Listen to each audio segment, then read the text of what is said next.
चलिए, आप सभी लोगों को नमस्ते। एक बार सभी लोग लाइव आ जाइए। आज हम आपको बोले थे केमिस्ट्री का जो क्लास है, इसमें प्रीवियस ईयर जो क्वेश्चन हम आपको करा रहे हैं उसका ये लास्ट टॉपिक हमारा होगा। उसके बाद मंडे से आपको फिजिक्स से क्वेश्चन देखने को मिलेगा और मंडे से लाइट चैप्टर का क्वेश्चन आपको देखने को मिलेगा जो आपके एग्जाम में पूछा गया है। तो तैयार रहिएगा, मंडे से आपका फिजिक्स का क्लास चलने वाला है और फिजिक्स से क्वेश्चन कराएंगे, उसमें भी लाइट चैप्टर का क्वेश्चन आपका होगा मंडे से। आज हम लोग जो करने वाले हैं ये कौन सा क्वेश्चन है, तो आज हम लोग ऑर्गेनिक कंपाउंड के कुछ क्वेश्चन को देखने वाले हैं, जिसमें कार्बनिक यौगिक और उसके अनुप्रयोग, organic compound and their applications, यानी कहने का मतलब है हम लोग ऑर्गेनिक कंपाउंड्स के बारे में बात करने वाले हैं जो आपके एग्जाम में पूछा गया है। ये भी आपके एग्जाम में पूछा हुआ क्वेश्चन है और बहुत ही आसान क्वेश्चन है। कह रहा है कि कौन सा हमारा असंतृप्त हाइड्रोकार्बन है, और असंतृप्त और संतृप्त कहने का मतलब क्या होता है, इस बात को सबसे पहले तो आप समझिए। अगर हम आपसे ये कहना चाहते हैं कि कभी भी आपको अगर हाइड्रोकार्बन की अगर बात करता है और कभी भी आपको हाइड्रोकार्बन की अगर बात करता है, तो आपको ध्यान रखना है कि जो हाइड्रोकार्बन हमारे होंगे ये हमारे सेचुरेटेड भी होंगे और अनसेचुरेटेड भी होगा। यानी कहने का मतलब है ये हमारा संतृप्त भी होगा और साथ ही साथ ये हमारा कैसा होगा कि असंतृप्त हाइड्रोकार्बन भी हमारा होता है। तो संतृप्त और असंतृप्त हाइड्रोकार्बन होता है। अगर संतृप्त हाइड्रोकार्बन की बात करते हैं, इसी को संतृप्त हाइड्रोकार्बन की बात करते हैं, सेचुरेटेड कार्बन होता है, तो यहां पर कार्बन कार्बन के बीच में सिंगल बॉन्ड होता है। यहां पर हम लोग किसकी बात करेंगे, तो कार्बन कार्बन के बीच में सिंगल बॉन्ड होता है, इस बात को ध्यान रखेंगे। लेकिन अगर असंतृप्त की अगर हम बात करते हैं तो कार्बन कार्बन के बीच में हमारा डबल बॉन्ड भी होगा और कार्बन कार्बन के बीच में हमारा ट्रिपल बॉन्ड भी होता है, असंतृप्त की बात करते हैं। तो मेरे भाई सीधी सी बात है, जब कभी भी क्वेश्चन आपसे पूछता है तो ये बात आपको पता होना चाहिए। एकदम सिंपल सा पॉइंट है, इसको आप ध्यान में रखेंगे। अब मामला यह है कि कार्बन कार्बन के बीच में अगर हमारा सिंगल बॉन्ड होता है तो ये अल्केन फैमिली का होता है। ये किस ग्रुप का होगा, तो इसको हम लोग कहते हैं ये अल्केन ग्रुप का होता है। और कार्बन कार्बन के बीच में अगर डबल बॉन्ड होगा तो इसको क्या कहते हैं, तो इसको हम लोग यहाँ पर अल्कीन कहते हैं। और अगर कार्बन कार्बन के बीच में अगर ट्रिपल बॉन्ड होता है तो इसको क्या कहेंगे, तो इसको हम लोग यहाँ पर अल्काइन कहते हैं। तो यहां पर ENE है, यहां YNE है और यहां पर ANE है। ANE होगा तो सिंगल बॉन्ड, ENE होगा तो डबल बॉन्ड और YNE होगा तो ट्रिपल बॉन्ड। तो मेरे भाई हमारे सामने में लिखा हुआ है यहां पर ANE है, ये अल्केन ग्रुप का हो गया। ENE है हमारा अल्कीन ग्रुप का हो गया, ANE हो गया अल्केन ग्रुप का हो गया। तो जहां ANE लिखा हुआ है इसका मतलब मेरे भाई हमारा संतृप्त हाइड्रोकार्बन है। ये कैसा है, तो कहेंगे इसको हम लोग यहाँ पर संतृप्त हाइड्रोकार्बन के नाम से जानते हैं। और यहां पर भी ANE है, इसका मतलब ये भी संतृप्त हाइड्रोकार्बन है, इस बात को ध्यान रखेंगे। ये भी हमारा कैसा कहेंगे, इसको भी हम लोग संतृप्त हाइड्रोकार्बन कहेंगे।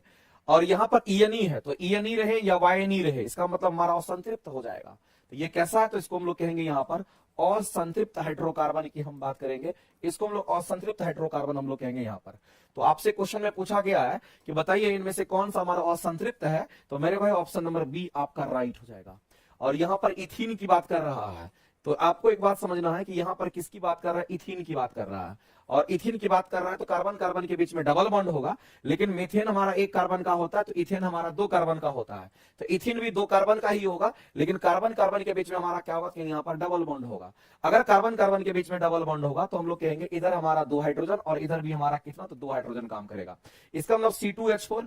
इथीन कहने का मतलब हम लोग क्या कहेंगे, तो C2H4 की हम बात करेंगे। और जब C2H4 हमारे सामने में आता है तो हम लोग सीधा कहते हैं कि ये हमारा क्या है, तो कहेंगे इथीन है, इस बात को ध्यान रखना। इसको हम लोग इथीन कहते हैं, ये हमारा इथीन है, इस बात को ध्यान रखेंगे।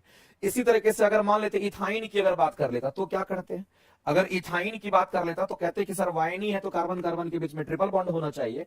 इसका मतलब मेरे भाई कार्बन कार्बन के बीच में ट्रिपल बॉन्ड तो हम लोग दिखा देंगे। तो तीन हमारा बॉन्ड बना हुआ तो एक ही हाइड्रोजन होगा, यहां भी एक हाइड्रोजन होगा। इसका केमिकल फॉर्मूला C2 और H2 हमारा हो जाएगा। ये हमारा C2 क्या होगा कि यहाँ पर H2 हमारा हो जाएगा। इस तरीके से हम लोग देखते हैं। तो आपको मेरे भाई ये छोटे छोटे पॉइंट्स पर नजर रखना पड़ेगा और हर तरीके से क्वेश्चंस आपके साथ सामने आता है। लेकिन जहां भी डबल बॉन्ड ट्रिपल बॉन्ड दिखेगा वो हमारा असंतृप्त हो जाएगा। वैसे इस क्वेश्चन के अगर आंसर करने के लिए जाएंगे तो ऑप्शन नंबर बी जो है हमारा, ये किसी भी सूरत में हमारा करेक्ट हो जाएगा। और इस क्वेश्चन के आंसर करेंगे ऑप्शन नंबर बी, और बी हमारा राइट है। नासिर जी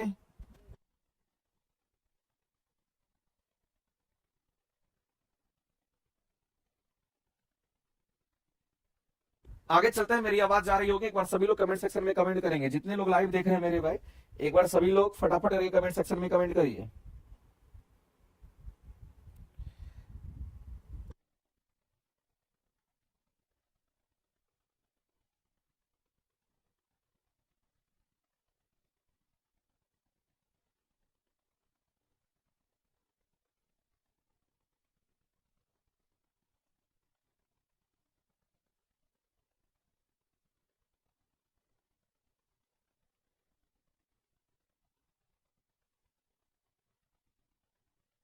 चलिए तो आगे बढ़ते हैं और अगला क्वेश्चन हम लोग देखते हैं। तो ये वाला हमारा क्वेश्चन हो गया, आगे चलते हैं।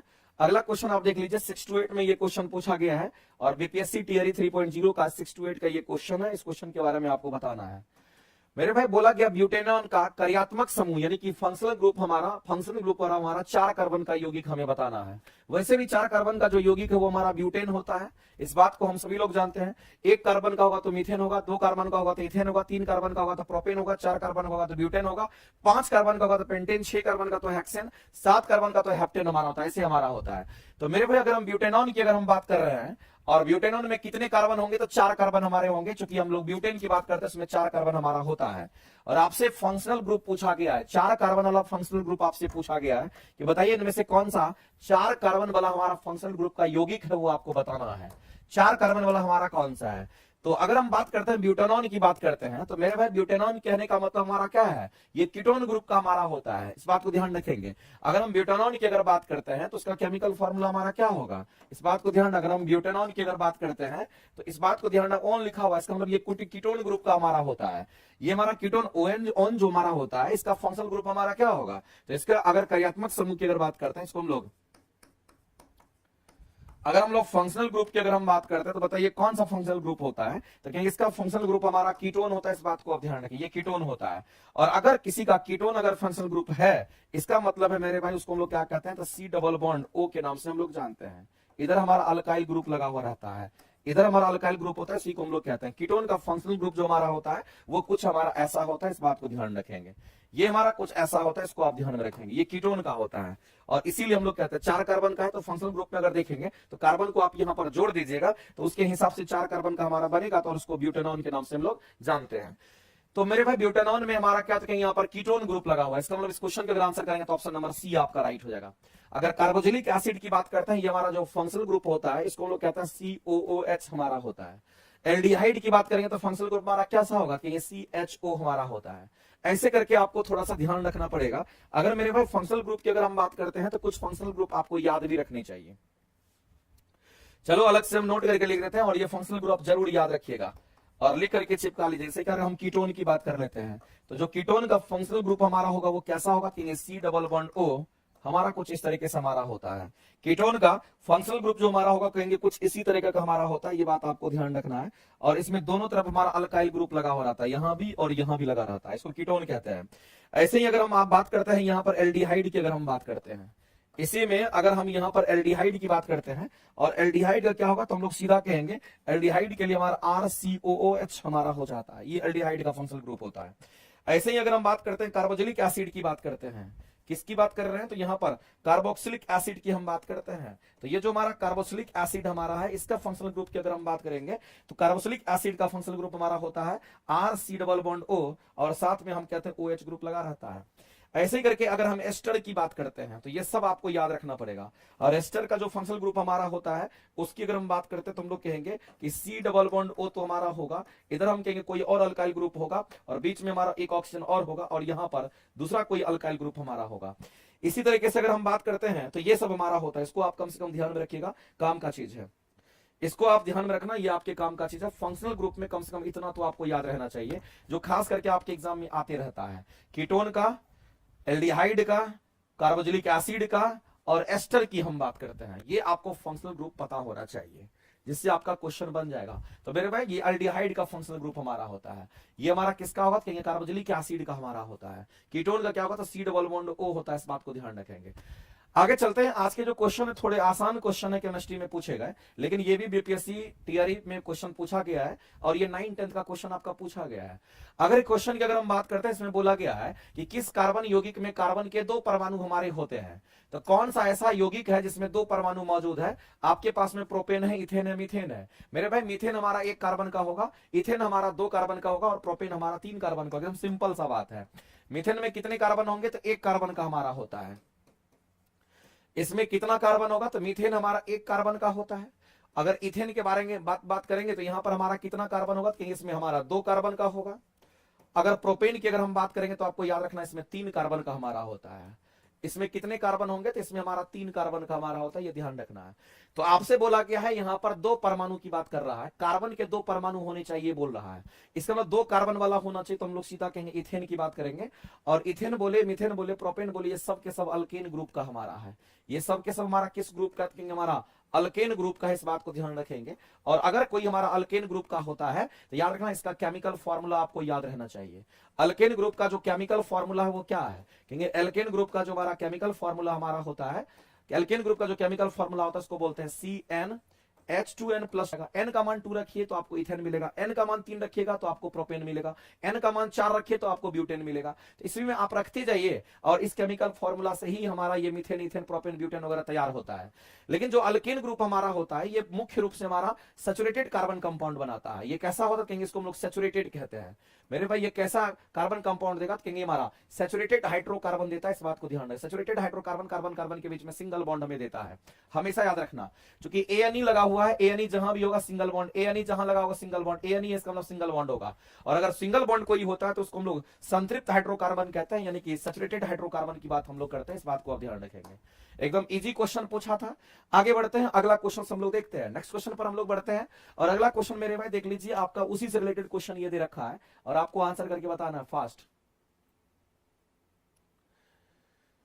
चलिए इस क्वेश्चन के आंसर करके बताइए फटाफट करके। कहता है संतृप्त हाइड्रोकार्बन का कौन सा एग्जांपल है। अभी जस्ट हमने आपको बोला है कि जब कभी भी संतृप्त हाइड्रोकार्बन की बात करेगा तो कार्बन कार्बन के बीच में कितने बॉन्ड होने चाहिए, तो संतृप्त हाइड्रोकार्बन के लिए कार्बन कार्बन के बीच में सिंगल बॉन्ड होना चाहिए। अगर असंतृप्त कार्बन, अगर ये आपको याद रखना है, अगर असंतृप्त हाइड्रोकार्बन की अगर हम बात करते हैं तो याद रखना इसमें कार्बन कार्बन के बीच में डबल बॉन्ड भी चलेगा और कार्बन कार्बन के बीच में हमारा ट्रिपल बॉन्ड भी चलेगा। तो यहां पर मामला क्या है, तो संतृप्त की बात कर रहा है, यानी कार्बन कार्बन के बीच में सिंगल बॉन्ड की बात कर रहा है। और जब भी संतृप्त हाइड्रोकार्बन की अगर बात करेगा तो आप ध्यान रखना मेरे पे, जब भी सिंगल बॉन्ड हमारा होगा, जब भी सिंगल बॉन्ड होता है, इसके लिए हम लोग केमिकल फॉर्मूला क्या यूज करेंगे, तो इसको अल्केन ग्रुप में रखते हैं, इसको अल्कीन में रखते हैं, इसको अल्काइन में रखते हैं। तो अगर हम इसकी अगर बात करते हैं तो ये हमारा किस में होगा, कहेंगे इसको हम लोग अल्केन में रखते हैं। और अल्केन के लिए केमिकल फॉर्मूला क्या होता है, कहेंगे अल्केन के लिए जो केमिकल फॉर्मूला होता है वो हमारा CnH2n प्लस में हमारा 2 होता है। अब मेरे भाई आप पुट करोगे, क्योंकि यहाँ पर संतृप्त की बात कर रहा है तो हम लोग इसी को यूज करेंगे, इसको यूज नहीं करेंगे। ये तो असंतृप्त के लिए हमारा होता है, तो इसी में हम लोग पुट करेंगे इस केमिकल फॉर्मूला में। और इस केमिकल फॉर्मूला में जब पुट करेंगे तो कौन सा कंपाउंड बनता है उस पर फोकस करना है। तो सब में 2-2 कार्बन है, इसका मतलब n का मान आप 2 पुट करके देखिए। जब n का मान अगर 2 पुट करते हैं तो हमारा क्या बनेगा, कहेंगे C2 बनेगा। यहाँ पर n का मान 2 होगा तो कहेंगे 2 दूनी 4 और 4 2 मिलकर के कितना होगा, तो 6 हो जाएगा, यानी कि C2H6 हमें प्राप्त होता है। तो जहां भी C2H6 दे रखा वही हमारा संतृप्त हाइड्रोकार्बन होगा। बाद बाकी मेरे भाई ये सब संतृप्त हाइड्रोकार्बन के अंतर्गत हमारा नहीं आएगा, बात को आप ध्यान रखेंगे। तो इस क्वेश्चन को हम लोग ऐसे ही सॉल्व करते हैं, जब भी आपके सामने में क्वेश्चन आता है तो इसी तरीके से आपको सॉल्व करना है। अगर इसको देखते हैं तो इसके लिए हम फॉर्मूला अलग यूज करते हैं और ये हमारा अल्कीन ग्रुप का होता है। ये किस ग्रुप का होगा, कहेंगे ये हमारा अल्कीन ग्रुप का होगा, ये अल्काइन ग्रुप का होगा। इसके लिए केमिकल फॉर्मूला हम लोग CnH2n यूज करते हैं, इसके लिए केमिकल फॉर्मूला हम लोग CnH2n-2 यूज करते हैं, उसके हिसाब से बैठाते हैं। चलिए आगे चलते हैं, अगला क्वेश्चन हम लोग देखते हैं। मधुमक्खी के डंग में कौन सा कार्बोक्सिलिक अम्ल होता है, ये आपसे पूछा गया है। बताइए इससे आसान क्वेश्चन और क्या हो सकता है। आज के जो भी क्वेश्चन है बहुत ही इजीएस्ट क्वेश्चन है, बहुत ज्यादा टफ क्वेश्चन नहीं है, आप आसानी से सारे क्वेश्चन को आप देख सकते हैं। इससे मेरे भाई जब कभी भी आपको मधुमक्खी के डंक की अगर बात करता है तो हम सभी लोग जानते हैं कि जो मधुमक्खी का डंक होता है, ये जो मधुमक्खी का डंक होता है उसमें कौन सा एसिड होता है, तो इसमें फॉर्मिक एसिड होता है। ये बात आपको ध्यान रखना है, इसको फॉर्मिक एसिड कहते हैं। और फॉर्मिक एसिड का जो केमिकल फॉर्मूला होगा वो हमारा क्या होगा, तो उसको भी याद रखना है। फॉर्मिक एसिड का जो केमिकल फॉर्मूला हमारा होगा उसको क्या कहते हैं, तो केमिकल फॉर्मूला हमारा कैसा होगा, कहेंगे ये केमिकल फॉर्मूला हमारा होता है HCOOH के नाम से जानते हैं और इसी को फॉर्मिक एसिड कहते हैं। यही हमारा फॉर्मिक एसिड का केमिकल फॉर्मूला, और केमिकल फॉर्मूला भी आपको याद रखना है। अब मेरे भाई जो केमिकल फॉर्मूला है, हम लोग जानते हैं फॉर्मिक एसिड तो एसिड हमारा होता है, तो मधुमक्खी के डंक में यही एसिड हो जो जहर का काम करता है। और ऐसी परिस्थिति में हम लोग कौन सा एसिड कहेंगे, तो यहाँ पर हम कहेंगे एक कार्बन इसमें हमारा है, एक कार्बन आप देखिएगा है, और एक कार्बन अगर होगा तो मेरे भाई इथेनोइक तो नहीं होगा, ये मिथेनोइक की तरफ हम लोग जाएंगे, इसीलिए इसको मिथेनोइक एसिड भी कहा जाता है। ना तो ये साइट्रिक होगा ना तो एसिटिक होगा, इसको क्या कहेंगे, तो मिथेनोइक एसिड के नाम से जानते हैं। जबकि एसिटिक एसिड को हम लोग इथेनोइक एसिड के नाम से जानते हैं, क्योंकि इसका केमिकल फॉर्मूला होता है CH3COOH हमारा होता है। तो CH3COH अगर हमारा है तो इसमें 2-2 कार्बन हमारे होंगे, और जब 2 कार्बन हमारा होगा तो इसी को हम लोग इथेनोइक एसिड भी कहते हैं, इस बात को ध्यान रखना। इसी को हम लोग क्या कहते हैं, इथेनोइक एसिड भी कहते हैं। लेकिन आपको ध्यान रखना है कि अगर हम बात करते हैं फॉर्मिक एसिड के बारे में तो इसमें एक ही कार्बन होते हैं। जब एक कार्बन होगा तो मिथेनोइक एसिड की बात करेंगे, हम लोग इसके साथ नहीं जाएंगे। तो आंसर करेंगे ऑप्शन नंबर हमारा सी करेक्ट हो जाएगा। इस बात को आप ध्यान रखना, क्वेश्चन आपके ऐसे ही छोटे छोटे पूछे जाते हैं। और आप देखिए ना, ये 9-10 क्वेश्चन में आपके एग्जाम में आया हुआ है, इसमें कहीं से कोई दिक्कत नहीं है। आगे चलते हैं।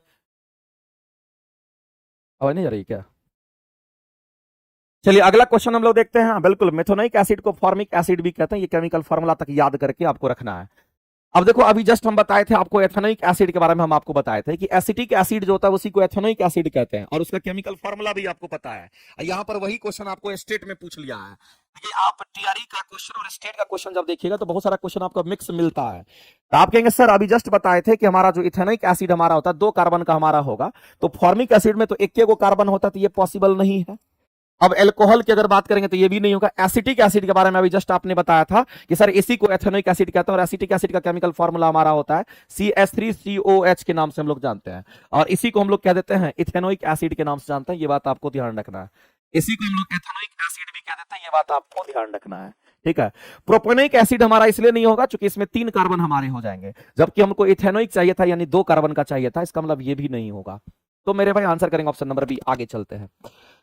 आज के मैंने पहले ही बोल दिया, आज के क्वेश्चन थोड़े आसान मिलेंगे, लेकिन आपके एग्जाम में पूछा गया है तो आपको पता चल पाए कि क्वेश्चन इसी लेवल के एग्जाम में आते रहता है। देखिए, ये आपके एसटीटी में क्वेश्चन पूछा, ये जरूरी नहीं कि स्टेट में पूछा तो आप में नहीं पूछेगा, आप में भी क्वेश्चन आ सकता है।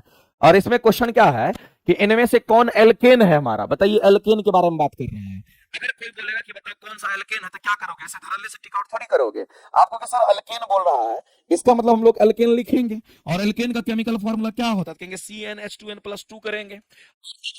कितने कितने कार्बन पर पूछ रहा है? 2 पर भी पूछ रहा है, 3 पर भी पूछ रहा है, 4 पर भी पूछ रहा है। इस फॉर्मूला में पुट करना पड़ेगा। इसका मतलब है n का मान अगर हम 2 पुट करके देखते हैं इस फॉर्मूला में, तो C2H हमारा कितना हो जाएगा? कहेंगे C2H6 हमारा हो जाएगा। इससे बनने वाला C2H6 हो जाएगा। क्या ये है? तो मेरे भाई इसमें से अल्केन का हमारा है, इसका मतलब है कि ये हमारा सही हो जाएगा। दूसरी बात, हम n के मतलब, n का मतलब हम कहेंगे यहां पर 3 भी रख करके देखेंगे, और n का मतलब अगर हम 3 यहां पर रखते हैं इस केमिकल फॉर्मूला में, तो ये कितना हो जाएगा? 3 दूनी 6, 2 8 हो जाएगा, यानी कि C3H8 आ जाएगा। क्या C3H8 हमारा दे रखा है? तो कहेंगे C3H8 भी हमारा दे रखा है, इसका मतलब ये भी हमारा सही है। C3H8 ये भी हमारा क्या होगा कि यहां पर सही हो जाएगा। अगर n की वैल्यू यहां पर हम रखते हैं कितना, अगर इसमें n की वैल्यू अगर हम रखते हैं कितना, तो n की वैल्यू अगर हम इसमें 4 रखते हैं तो कितना होगा? तो ये हमारा C4, और 4 दूनी 8, 2 10 हो जाएगा। C4 हमारा H10 हमारा हो जाएगा। इसका मतलब है मेरे भाई, आप यहां पर क्या देख रहे हैं कि C4H10 हमारा हो जाएगा। ये सब के सब हमारे क्या है? ये सभी हमारे अल्केन ग्रुप का है। इसका मतलब ये सभी के सभी हमारे अल्केन का है, और जब सभी के सभी हमारे अल्केन का होगा तो इस क्वेश्चन के आंसर आप क्या करोगे? उपयुक्त में से एक से अधिक आपका राइट आंसर हो जाएगा। ऑप्शन नंबर क्या करेंगे? तो डी आपके करेक्ट हो जाएंगे। ठीक है, ऑप्शन नंबर डी जो है आपका राइट हो जाएगा। तो ऐसे ही चेक करते हैं। अल्केन बोलेगा अल्केन का केमिकल फॉर्मूला लिखेंगे, अल्कीन बोलेगा तो अल्कीन का केमिकल फॉर्मूला लिखेंगे, अल्काइन बोलेगा तो अल्काइन का केमिकल फॉर्मूला लिखेंगे, और ऑप्शन में देखेंगे कितने कार्बन की बात कर रहा है, तो n बराबर उतना रख करके पुट करके उसमें चेक करेंगे। ऐसे चेक करते हैं। अगला क्वेश्चन मेरे भाई बोला गया है कि यौगिक जिसका अणुसूत्र समान है और किंतु उसका संरचना जो है अलग होता है, इसको हम लोग आइसोमर कहते हैं। इस बात को ध्यान रखना। हम लोगों को यह बोला गया है मेरे भाई, इस बात को ध्यान रखना। हमने आपने सुना होगा आइसोमर के बारे में, और आइसोमर कहने का मतलब जिसको हम लोग समावयवी के नाम से हम लोग जानते हैं, इस बात को ध्यान रखना। समावयवी के नाम से हम लोग जानते हैं और इसी को आइसोमर कहते हैं। आइसोमर कहने का मतलब होता है कि केमिकल फॉर्मूला सेम होना चाहिए, जबकि स्ट्रक्चर फॉर्मूला हमारा डिफरेंट होना चाहिए। यानी आप सीधा कह सकते हो क्या सेम होना चाहिए? सर इसका केमिकल फॉर्मूला की अगर हम बात करेंगे तो इसका केमिकल फॉर्मूला सेम होना चाहिए। क्या सेम होना चाहिए? केमिकल फॉर्मूला सेम होना चाहिए। जबकि इसके स्ट्रक्चर की अगर हम बात करेंगे, इसका स्ट्रक्चर मेरे भाई डिफरेंट होना चाहिए। इसका स्ट्रक्चर कैसा? तो डिफरेंट होना चाहिए। अगर किसी में ऐसा पाया जाता है, इसका मतलब वो एक दूसरे का आइसोमर कहलाएगा। ये बात आपको ध्यान रखना है। जैसे एग्जांपल के तौर पे हम आपके सामने एग्जांपल लेते हैं और आपको पता चल जाएगा। इसका मतलब आइसोटॉप्स तो नहीं होगा। आइसोटॉप्स हम उसको कहते हैं जिसकी परमाणु संख्या समान होती है, द्रव्यमान संख्या भिन्न होती है, उसको आइसोटॉप्स कहते हैं। और हम लोग मिश्रण भी नहीं कहेंगे। मिश्रण कहने का मतलब होता है, मिश्रण हम उसको कहते हैं, मिश्रण हमारा होमोजेनियस और हेट्रोजेनियस दोनों होता है। होमोजेनियस मिश्रण उसको कहते हैं जो पूरी तरीके से घुलनशील होता है। हेट्रोजेनियस मिश्रण हम उसको कहते हैं जो पूरी तरीके से घुलनशील नहीं होता है। लेकिन मिश्रण की बात करते हैं मेरे भाई, तो मिश्रण में 2 या 2 से अधिक तत्व हमारे मिले होते हैं और उसका कोई एक निश्चित अनुपात नहीं होता है। तो ये मिश्रण की तो कोई बात ही नहीं, उसका डेफिनेशन ही नहीं है, क्योंकि आपको बोला क्या है कि केमिकल फॉर्मूला समान है, अणुसूत्र समान है, जबकि मेरे भाई उसका संरचना का जो सूत्र होगा या संरचना जो हमारा वो कैसा होगा, तो कहीं अलग की बात कर रहा है, यानी यही चीज कह रहा है, इसका मतलब आइसोमर होगा। तो इस क्वेश्चन के आप आंसर करेंगे ऑप्शन नंबर सी आपका राइट होगा। लेकिन एक एग्जांपल आप देख लीजिए, आपको पता चल जाएगा। यहां पर मेरे भाई जो एग्जांपल हम आपको करा रहे हैं, जैसे मान लेते हैं यहां पर हम बात करते हैं नॉर्मल ब्यूटेन की बात करते हैं। अगर नॉर्मल ब्यूटेन की हम बात करते हैं इसका केमिकल फॉर्मूला, या फिर हम यहां पर बात करेंगे किसके बारे में, तो आइसो ब्यूटेन के बारे में बात करते हैं। तो एक हमारा नॉर्मल ब्यूटेन है और दूसरा हमारा आइसो ब्यूटेन, आप पेंटेन पे भी कर लीजिए, प्रोपेन भी कर लीजिए, आपका चलेगा। तो अगर नॉर्मल ब्यूटेन की बात अगर करते हैं तो इसको दिखाने के लिए मेरे भाई नॉर्मल है, इसका मतलब लंबा चेन होगा, इसमें कोई ब्रांच नहीं होता है। और ब्यूटेन मतलब 4 कार्बन का होगा, 1 कार्बन, 2 कार्बन, 3 कार्बन और 4 कार्बन हो गया। अब इसमें हाइड्रोजन को जोड़िएगा तो 3 हाइड्रोजन यहां जुड़ेगा, 3 हाइड्रोजन यहां जुड़ेगा, चूंकि यहां पर बॉन्ड ऑलरेडी पहले से है, 3 को इसके पास ऑलरेडी है। तो बताओ मेरे भाई ऐसी परिस्थिति में इसके पास तो और कुछ आएगा नहीं, लेकिन यहां पर 2 गो बॉन्ड है, इसका मतलब 2 गो हाइड्रोजन यहां अभी भी बचा हुआ है, यहां पर 2 गो बॉन्ड, इसका मतलब 2 गो हाइड्रोजन अभी भी बचा हुआ है। तो आप इसका केमिकल फॉर्मूला अगर लिखने के लिए जाओगे तो क्या कहोगे, सर 4 गो कार्बन दिख रहा है और 3 3 6 हाइड्रोजन हो गया और 2 4 4 गो हाइड्रोजन यहां भी हो गया, इसका मतलब C4H10 हमारा निकल कर क्या आ रहा है। तो आप केमिकल फॉर्मूला अगर देख रहे हैं तो यहां पर केमिकल फॉर्मूला आपको कितना मिल रहा है, C4 और H10 मिल रहा है। सेम इसी को अगर बनाने का कोशिश करते हैं तो आइसोब्यूटेन कहने का मतलब कार्बन कार्बन का हमारा यहां पर इस तरीके से होगा, लेकिन आइसोब्यूटेन कहने का मतलब क्या होता है मेरे भाई, इस बात को अब ध्यान रखना है कि आइसोब्यूटेन में हम लोग क्या करते हैं, कुछ इस तरीके से हम लोग बनाते हैं, एगो हमारा यहां पर लगा हुआ रहता है, तो हम कहते हैं कि पहले दूसरे नंबर पर ही हमारा एक और यहां पर क्या होगा, तो यहां पर एल्काइल ग्रुप लगा हुआ रहेगा, एक कार्बन लगा रहता है। तो हम लोग गिनती इधर से ही करते हैं, 1 हुआ, 2 हुआ, हम लोग 3 कहेंगे। लेकिन मेरे पास जब इसको पढ़ते हैं, जब एगो ब्रांच जुड़ा रहता है हमारा दूसरे नंबर पर, इसको हम लोग आइसो पढ़ते हैं और आइसो ब्यूटेन कह देते हैं, इस बात को ध्यान रखेंगे। अगर ये हमारा आइसोब्यूटेन होगा तो हम कहेंगे 3 कार्बन यहां होगा, तो 3 कार्बन यहां भी होगा, और 3 कार्बन हमारा यहां भी होगा, इसके पास 3 गो बॉन्ड है तो एगो कार्बन यहां होगा। तो मेरे भाई यहां पर भी केमिकल फॉर्मूला देखिएगा तो 1 कार्बन, 2 कार्बन, 3 कार्बन और 4 कार्बन, यानी ये 4 कार्बन हो गया। 3 हाइड्रोजन, 3 हाइड्रोजन, 3 हाइड्रोजन कितना होता है, 9 हो गया, 1 हाइड्रोजन यहां भी है, इसका मतलब मेरे हाइड्रोजन की संख्या 10 हो गई। तो आप केमिकल फॉर्मूला देखिए ना, C4H10 C4H10, यानी कि दोनों का केमिकल फॉर्मूला एक समान हो गया। और दोनों का स्ट्रक्चर देखिए, ये लंबा चेन आपको बना रहा है जबकि ये ब्रांच चेन बना रहा है, इसका मतलब उसका स्ट्रक्चर जो है वो डिफरेंट है। इसका मतलब मेरे भाई ये दोनों एक दूसरे का कैसा होगा, तो आइसोमर कहलाता है। ये दोनों जो है वो एक दूसरे का क्या कहलाएगा, तो कहेंगे सिंपल सा बात है, ये दोनों के दोनों एक दूसरे का हमारा क्या कहलाएगा, तो कहेंगे आइसोमर कहलाएगा। आप आसानी से मेरे भाई इस क्वेश्चन के आंसर को कर सकते थे, आप आसानी से इस क्वेश्चन के आंसर को कर सकते थे, इसमें कहीं से कोई दिक्कत नहीं है। हम लोग नेक्स्ट क्वेश्चन की तरफ आगे बढ़ने वाले हैं। बताइए मेरे भाई ये बात आपको समझ में आ गया क्या, इसमें कोई दिक्कत नहीं होना चाहिए, ठीक है, कोई दिक्कत नहीं होना चाहिए। जैसे एक और हम आपको एग्जांपल बताते हैं, डाई इथाइल ईथर की बात करते हैं और इथाइल अल्कोहल की बात करते हैं, ये भी एक दूसरे का आइसोमर होता है। अगर हम आपके ये सामने ये बोले कि इथाइल अल्कोहल की बात करते हैं तो आप कहोगे कि सर इथाइल अल्कोहल की बात कर रहे हैं तो केमिकल फॉर्मूला तो इसका हम लोग को पता है, C2H5OH हमारा होता है। और दूसरा हमारा क्या कहेंगे, डाई इथाइल ईथर की हम बात करते हैं, किसकी बात करते हैं, तो डाई इथाइल ईथर की हम बात करते हैं, डाई इथाइल ईथर की हम बात करते हैं, ये चीज हमारा लिखा हुआ है। और इन दोनों में हम लोग को बताना है, तो एक हमारा डाई इथाइल ईथर हमारा है, जो डाई इथाइल ईथर हमारा होता है इसका केमिकल फॉर्मूला होता है क्या, CH3O, और फिर हमारा यहां पर क्या कहेंगे, तो कहेंगे हमारा डाई इथाइल ईथर का CH3O और CH3 हमारा होता है। तो ये अब इसमें देखिएगा तो आपको पता चल जाएगा, इसका स्ट्रक्चर और इसका स्ट्रक्चर टोटली डिफरेंट है, लेकिन 2 गो कार्बन, तो 2 गो कार्बन इसमें भी है। यहां पर 6 हाइड्रोजन है तो यहां भी 6 हाइड्रोजन है, यहां एक ऑक्सीजन, यहां भी एक ऑक्सीजन, इसका मतलब केमिकल फॉर्मूला सेम है, लेकिन स्ट्रक्चर दोनों का अलग अलग हो जाएगा, और ये दोनों एक दूसरे का आइसोमर कहलाता है। ये दोनों के दोनों एक दूसरे का क्या कहलाएगा, तो आइसोमर कहलाता है। तो आइसोमर होने के लिए परमाणु से, आइसोमर होने के लिए क्या होना चाहिए, तो केमिकल फॉर्मूला सेम होना चाहिए, लेकिन स्ट्रक्चर जो होना चाहिए वो डिफरेंट होना चाहिए, उसी को कहते हैं आइसोमर। आगे चलते हैं, अगला क्वेश्चन मेरे भाई यहां पर दिया गया है, कहता कि फल पकाने में जो इस्तेमाल होता है वो क्या होता है। तो हम लोग जानते हैं कि अगर प्राकृतिक रूप से नहीं, कृत्रिम रूप से अगर फल को पकाना होता है तो उसके लिए हम किसका इस्तेमाल करते हैं, कुछ केमिकल्स का इस्तेमाल करते हैं, और वह केमिकल्स हमारा यहाँ पर एसिटिलीन गैस के रूप में काम करता है। तो एक बात आप जान लीजिए मेरे भाई, इसमें से अगर आंसर करने के लिए जाएंगे तो हमारा कौन सा आंसर करेक्ट हो जाएगा।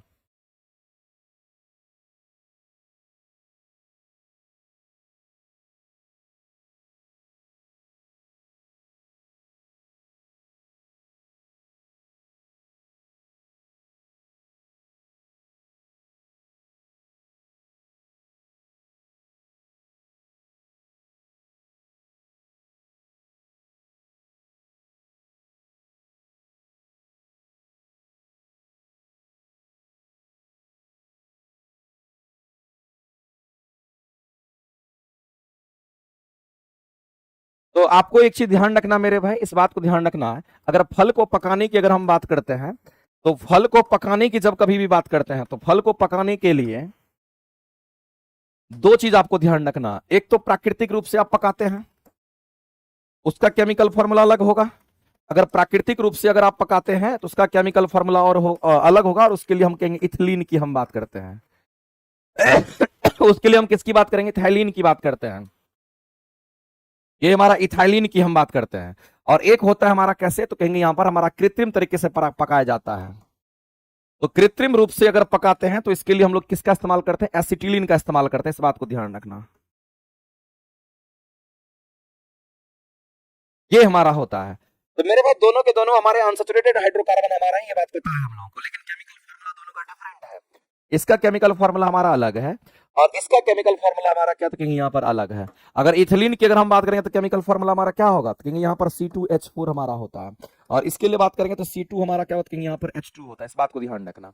ये दोनों के दोनों जो हमारे होते हैं, ये क्या है, तो फल को पकाने के लिए इस्तेमाल होता है। अब आप देख लीजिए इसमें से कौन सा है। ये वाला पूछा कि ये वाला पूछा, तो कहेंगे C2H4 वाला पूछा, इसका मतलब है बी आंसर हो जाएगा। ये बी आंसर हमारा राइट हो जाएगा इस तरीके से मेरे भाई। तो ये आपको आंसर करना इस तरीके से। तो इथिलीन हमारा कैसा, तो कहेंगे यहाँ पर इथाइलिन की बात करते हैं, अनसैचुरेटेड हमारा कार्बन होता है, कंपाउंड होता है, और वही हमारा फल को पकाता है, जिसको C2H4 के नाम से हम लोग जानते हैं। और इथाइलिन को ही हम लोग क्या कहते हैं, इथिन भी कहते हैं। इथाइलिन को ही हम लोग क्या कहते हैं, इथिन भी कहते हैं। इस बात को आप ध्यान रखेंगे। नहीं नहीं, प्राकृतिक रूप से नहीं कहेंगे मेरे भाई, ये प्राकृतिक रूप से नहीं कहेंगे, ये भी हमारा केमिकल ही पकाया जाता है। इस बात को ध्यान रखना, ये भी कृत्रिम रूप से ही पकाया जाता है। प्राकृतिक रूप से पकाने के लिए हमारा इथिलीन हार्मोन होता है, इथिलीन। तो ये सही था, इथिलीन हार्मोन हमारा प्राकृतिक रूप से पकाएगा, तो कृत्रिम तरीके से हमारा कौन, तो कहेंगे हमारा एसिटिलीन पकाता है।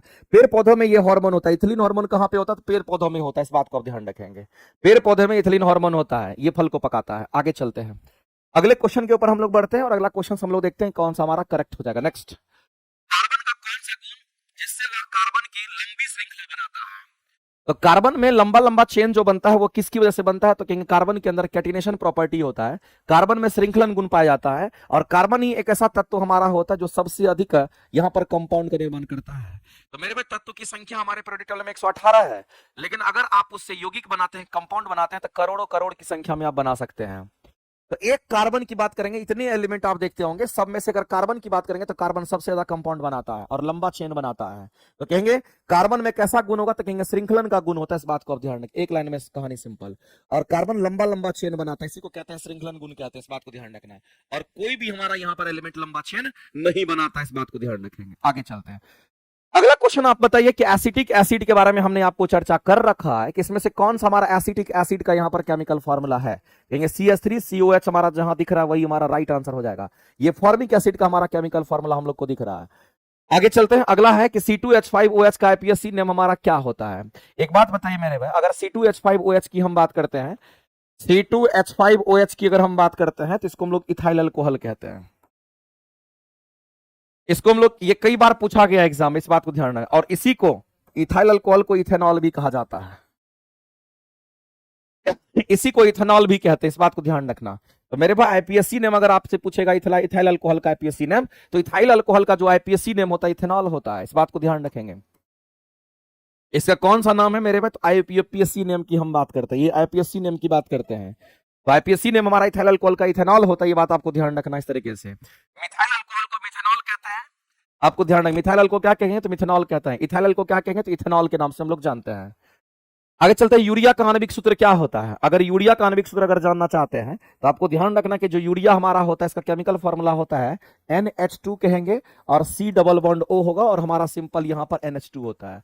लेकिन ध्यान रखना इसमें दो गो एमाइड ग्रुप होता है, इसको एमीन नहीं कहेंगे, इसको एमाइड ग्रुप हम लोग कहते हैं।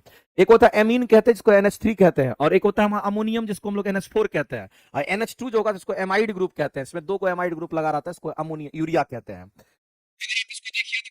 फॉर्मूला इसमें से पकड़ाता है, तो आप कहेंगे सर NH2 दो बार है, तो इसका मतलब NH2 दो बार है, और एगो कार्बन एगो ऑक्सीजन है, एगो कार्बन एगो ऑक्सीजन, इसका मतलब कहीं ना कहीं ऑप्शन नंबर ए ही आपका राइट हो जाएगा। आगे चलते हैं, अगला क्वेश्चन देखते हैं। अगला मेरे भाई यहां पर दे रखा है कि नाइट्रोजन, फास्फोरस, पोटेशियम हमारा किस वर्ग के हमारे अंतर्गत आता है। तो नाइट्रोजन, फास्फोरस और पोटासियम को जब आप देखते हैं तो ये हमारा एक उर्वरक के रूप में हमारा होता है। लेकिन आपको ध्यान रखना, ये क्वेश्चन भी कई बार यहां से पूछ जाते हैं, क्या ये बृहद पोषक तत्व है, क्या ये सूक्ष्म पोषक तत्व हमारा होता है, या दोनों हमारा होगा। तो मेरे भाई आपको मैं बता देना चाहता हूं, अगर आपसे माइक्रो न्यूट्रिएंट्स की बात करता है उसको कैसे याद रखेंगे, और मैक्रो न्यूट्रिएंट्स की अगर बात करेगा उसको कैसे याद रखेंगे, तो ये आपको याद रखना पड़ेगा।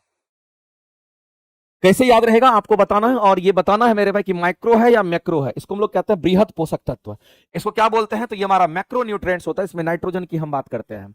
बताइए इसमें से कौन सा आंसर करेंगे। ऑप्शन नंबर ए आपका क्या हो जाएगा, कहेंगे राइट हो जाएगा। और इसके लिए हमने पहले भी आपको बोला था इसको कैसे याद रखते हैं।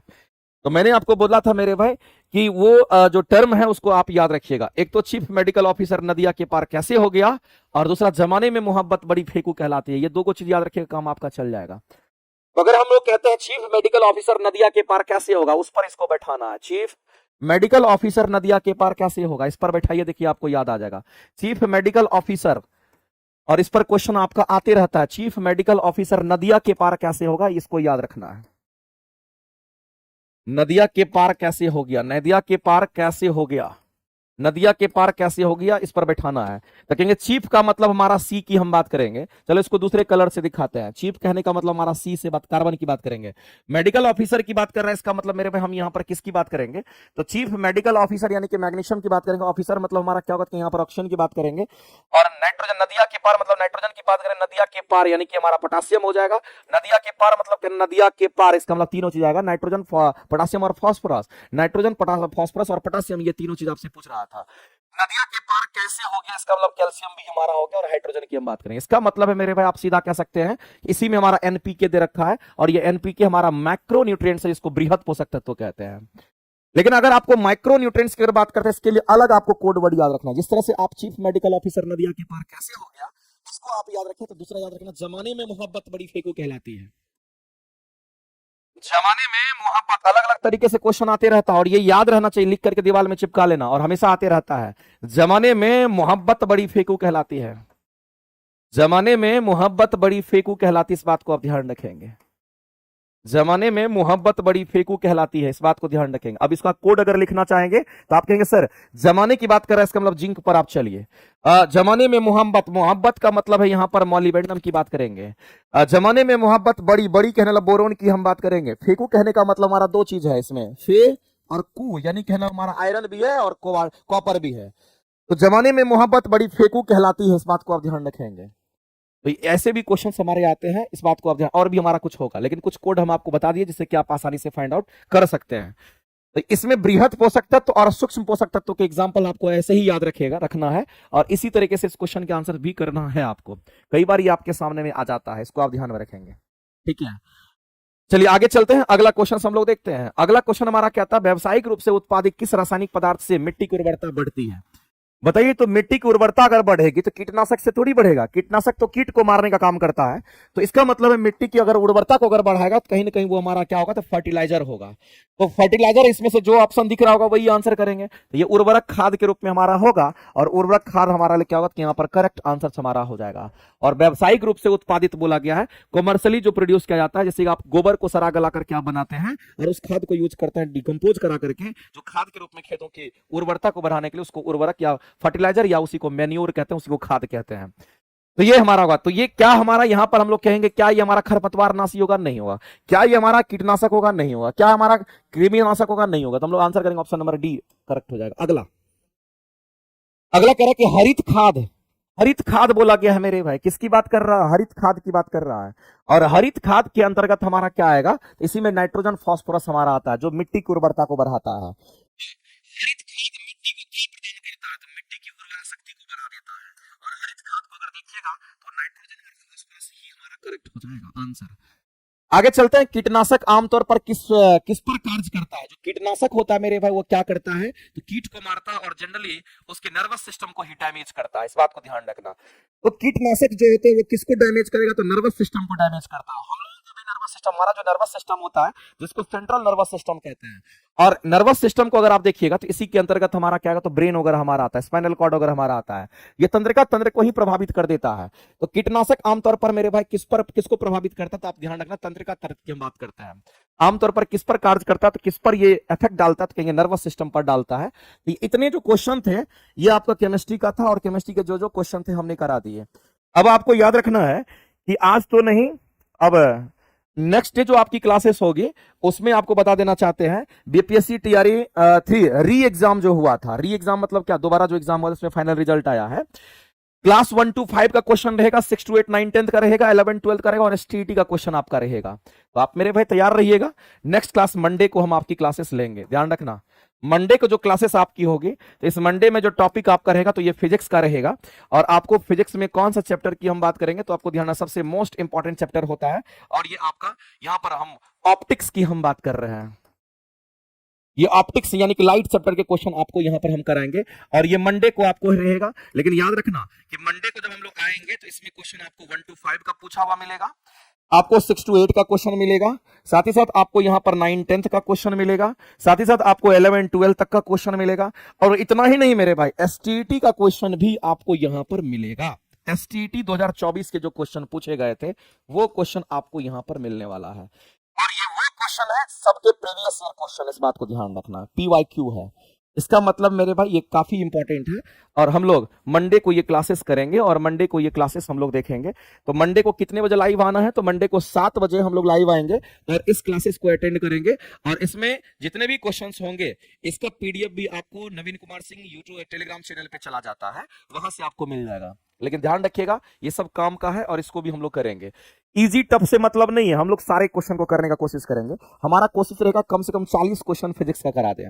उसके बाद हम लोग जैसे ही इसको खत्म करेंगे, ये वाला चैप्टर खत्म होगा, ऑप्टिक्स खत्म होगा, तो फिर हम लोग प्रॉपर्टीज ऑफ मैटर की बात करेंगे, जो आपके इंपॉर्टेंट है, जहां से क्वेश्चन जनरली पूछा गया है। उसके बाद हम लोग आगे बढ़ेंगे तो इलेक्ट्रोस्टैटिक्स और मैग्नेटिज्म के क्वेश्चंस को हम करा देंगे, अलग से मैग्नेटिज्म का क्वेश्चन आपका रहेगा। उसके बाद मेरे भाई आपको यहाँ पर जो विद्युत धारा वगैरह से बात करते हैं उससे रिलेटेड जितने भी क्वेश्चन होंगे वो हम आपको करा देंगे, अच्छे अच्छे क्वेश्चन है। अलग से आपको साउंड का भी क्वेश्चन आपका आ जाएगा, मॉडर्न फिजिक्स का क्वेश्चन आ जाएगा। मेन चैप्टर तो आपका यही है, और इसी से क्वेश्चन आपका पिछले बार पूछा गया था। तो फिजिक्स में वही 5-7 चैप्टर आपका है जिसके क्वेश्चन आपको हम कराएंगे। आप तैयार रहिएगा मंडे से, मंडे को आप शुरुआत करेंगे, तो मंडे को अगर शुरुआत करेंगे ऑप्टिक्स, तो हो सकता है कि ऑप्टिक्स की 2 क्लासेस हो, लेकिन 2 के बाद हम लोग कहते हैं कि अगला 3-4 क्लासेस में हमारा फिजिक्स भी कंप्लीट हो जाएगा। जो जो चैप्टर हमारे एग्जाम में पूछे गए हैं वो सब क्वेश्चन हम लोग कम से कम कर लेंगे, ठीक है। तो चलिए आज की क्लासेस को हम यही रखते हैं। जब ये खत्म हो जाएगा तब हम कोशिश करेंगे, इस बार जब हम आपको कराने आएंगे तो मेरा ये टारगेट है कि इजी क्वेश्चन को हम पहले छांट देंगे।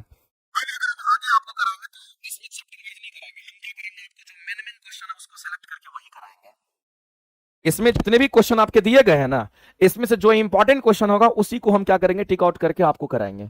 इससे बेनिफिट ये होगा कि अच्छे क्वेश्चन का एक्युमुलेशन आपको मिलेगा, इजी क्वेश्चन हमारे सामने नहीं रहेगा, और अच्छे क्वेश्चन को हम बढ़िया तरीके से करेंगे। तो चलिए आज की क्लासेस को यहीं रखते हैं, मिलते हैं हम लोग अगली क्लासेस में। Thank you very much.